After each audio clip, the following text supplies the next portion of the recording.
What's good, YouTube? It's your boy coming at you with another video. Today, I'm going to be breaking down the fight from last night between Canelo Alvarez and Jaime Mungia. Pretty exciting fight for the most part. This was actually the first Mungia fight I had watched from start to finish, so it's hard for me to talk about like any of the growth I've seen from him as a fighter, any of the things I've seen him do differently, or how he looks under Freddie Roach now versus his old coach, stuff like that. But I can kind of give you a little bit of a round-by-round breakdown about the fight. Before we do that, though, be sure you like the video and subscribe for more videos. Thinking about bringing more boxing breakdown content, so be on the lookout for that. The first thing I want to talk about is kind of the difference in the scorecards. There were 3 different scores. One had Canelo winning like 9 or 10 rounds. One of them had him winning like 8. One of them had him winning 7. And so kind of very different scorecards. And I looked at the scorecards, and I think where a lot of the differences between the judges was happening was within those first 3 rounds and a couple of the middle rounds, like between rounds 8 to 10, I want to say. And so as I'm breaking down the fight round by round right now, I'll go ahead and dive into those differences that I think happened there. And so for me, I scored the first 3 rounds for Jaime Mungia the way that the judge who scored it 115-112 did.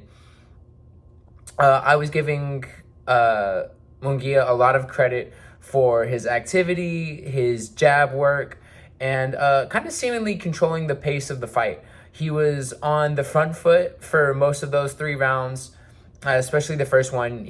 I think that was when he was probably most active with his jab, and he did a very good job of using lateral movement to cut off the ring, which really made it seem like he was imposing his will in there, which is why I gave him the first round. And the second round, he lands a really good 1-2, and then gets the better of a couple exchanges, I thought, which was something that a lot of people said would be kind of his undoing if he were to get into an exchange with Canelo, that he would probably lose those exchanges, which is another kind of like a big talking point that was happening around the fight. Like I said, this was my first Mungia fight that I watched, but based on a lot of the talk that I heard was that Mungia likes to get in there. He likes to fight a little bit. He doesn't like to stay disciplined behind that jab and those kind of things, which would be his undoing. And so in that second round, when he was getting... I'm looking at my notes on the third round. But, the first 3 rounds were kind of very much all the same to me. So whenever he would get into exchanges and seemingly win them with Canelo, I gave him a lot of credit for that. So maybe that's me and my bias and the narrative of the fight playing into how I scored the rounds. Because like I said, those first 3 rounds were the ones that there was the most like differentials between on the judges' scorecards. So maybe me kind of like listening to the narrative and thinking about that and just kind of like being impressed by seeing the opposite of what I had heard kind of swayed me. So maybe Canelo did pick up a few of those rounds and I scored it a little unfair in Mungia's favor. But then the 4th round, of course, is where I marked this as kind of like the turning point of the fight, because Canelo scores the knockdown with an uppercut towards the end of the round. And, this punctuates the end of the first third of the fight and really takes us into the second third and, of course, the latter third of the fight. But that uppercut really changed things because, as I said, me and even other people, a couple of the judges had given Mungia a lot of the first 3 rounds. And, possibly was going to take this round too. He evaded some big shots at about like the 2 minutes and 20 second mark, so like 40 seconds into the round. And then he just kind of eats a big right hand. He takes a big right and just kind of shakes it off, keeps going, and lands some big right hands of his own. But then Canelo gets the counter and knocks him down with the uppercut. And what was impressive about this to me was that it really seemed like Canelo wasn't even like trying to hurt him with that shot. It seems like he was just doing his like, okay, I'm gonna slip here, I'm gonna counter there, and happened to score the knockdown, which kind of goes to show that Canelo's power is, very different. He hits harder than other people in this weight class, and we've kind of seen the results of that, knocking out Caleb Plant, breaking Billy Joe Saunders' face, etc.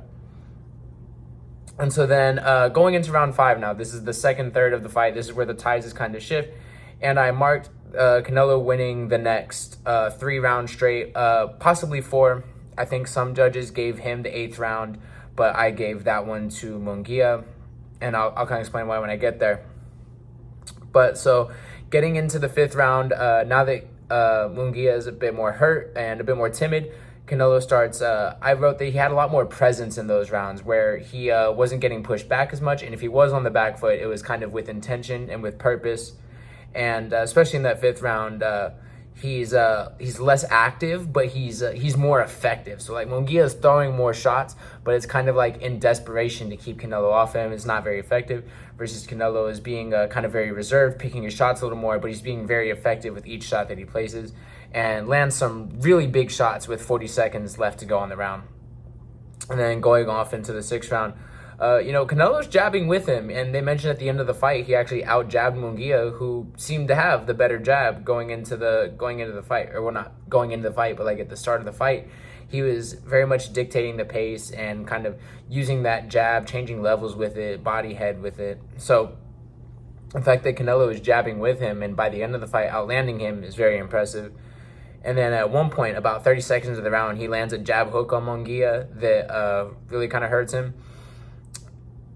And, Canelo's on the front foot now, and he's starting to do a lot more of that body work, which I can't remember if it was in this round or later in the round. But, Canelo lands a really big left hook to the liver that brings Mungia's right hand down. And so there was some talk, from some people, like Terrence Crawford tweeted at the end of the fight that Canelo was carrying him. And, maybe if Canelo had gone to that body more or had doubled up on that left hook, like body head with it, maybe he could have gotten him out of there. I think there was one particular time I wrote that I thought he could have gotten him out of there, I think in like the 8th or 9th round.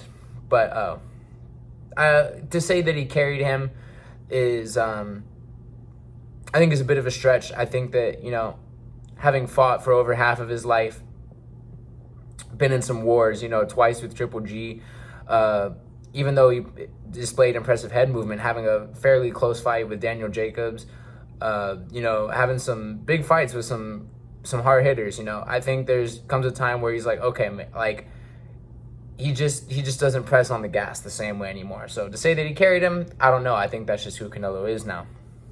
But then in the 7th round, Canelo has a really fast start, lands a big 1-2 about 30-35 seconds into the round. And, this is where the body shots start bringing the hands down, and this is why I expected Canelo to get the knockout at some point over the course of the next couple rounds. But I think him just not pressing on the gas for whatever reason allowed Mungia to kind of stay in the fight and at least make it to the judges' scorecards. And then I also wrote that he gets the better of a big exchange with like 10 seconds left in the round. It seemed to hurt Mungia a bit. Again, why some people think that maybe he could have stepped on the gas, gotten him out of there. I also wrote, I think it's important to note that Mungia was still very game, but he was getting caught. Like, he was definitely there to win, but he simply could not deal with what Canelo was bringing to the table. And so then getting into the 8th round, and this is kind of the end of the second third of the fight. Mungia has a nice flurry about a minute 5 seconds into the round, and a good flurry kind of at the end of the round. But Canelo also, he doesn't seem really to be deterred by it at all, doesn't seem to be affected by it. And he also lands some big shots of his own, especially I wrote a big left hook with about 50 seconds left in the round. Excuse me. Got my notes here that I'm going over as I go over it. But going into the last third of the fight, I had it pretty close before the round 9. I had it 76-75 in favor of Canelo. Some people had it almost a clear shutout with Mungia maybe winning only the 8th round, or maybe like one of the first 3 rounds in the 8th round. So I had it much closer than other people did. But at the end of the day, I think there's arguments to be made for those rounds that could have gone either way. But like I said earlier, I also could have just been biased. Anyway, let's jump into this last third of the fight. I think that Mungia did some good stuff in this round. About 20 seconds in, I think he landed a good hook. And I can't even read what I wrote there. I think he has just like a kind of a good minute from there. I don't think he was necessarily winning at that point, but I think he had a good minute. And then I think Canelo really takes over for the last like 2-ish minutes of the round.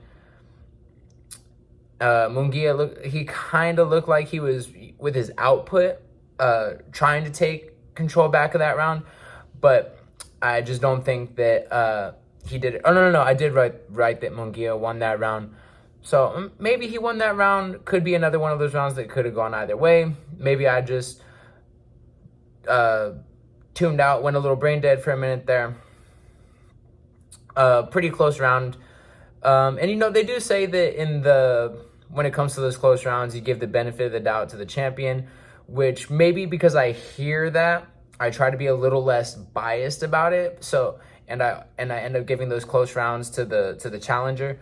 But, you know, I think both of them did some good work in that round 9. I think scoring it for either fighter is pretty fair. And then round 10, I think that there's a lot of back and forth that happens in this round. I think there's a lot of activity from both fighters, but I think that Canelo lands the more effective shots, and I think Mungia is just getting caught a little bit too much, and I gave that round to Canelo.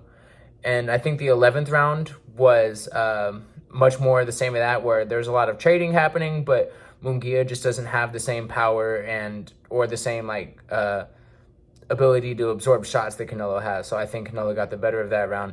I also think that Mungia slowed down a lot in that 11th round. And then getting into the last round, we get to see that both fighters are still very game. They're both coming at each other with everything that they got. You know, they trade for the first minute, and then it looks like Canelo takes off the second minute, but then lands a big right and just kind of takes over the rest of the round and is able to, you know, kind of coast to a decision. So, and that brings us to the end of the fight. My scorecard, I had it 115, 112. Marked a couple rounds that I might have judged a little bit biased. So I think the 116, 111 card or the 117, 110 card, I forget exactly what it was. But I think any of those scorecards from the judges are pretty accurate. I think they're all pretty fair. And sorry, I lost my train of thought for a second there. But yeah, I thought it was a good fight. A lot of people were saying maybe this is the passing of the torch to Mungia, and clearly not. He stepped up to the challenge. He was very game throughout the whole fight, but it just wasn't his time yet. So Canelo Alvarez reigns supreme.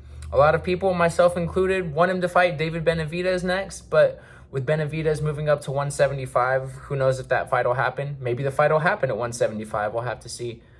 But overall, a pretty good fight. You know, it's kind of hard to say if, you know, in Canelo's age and through all the wars that he's been through and everything, if he's slowing down or if he kind of gave the kid a pass and, you know, was just, you know, didn't want to give too much damage to the young guy coming up before he has his chance to really shine under the big spotlight like that. So curious to know what you think. Make sure you leave a comment down below what you thought of the fight. What do you think were some of the keys to Canelo's victory? I think that they broke it down pretty well at the end of the fight. The fact that he was able to out-jab Mungia, who had the longer reach, the bigger frame, and the fact that he landed, I think they said like 50% of his power shots, just like kind of an insane number.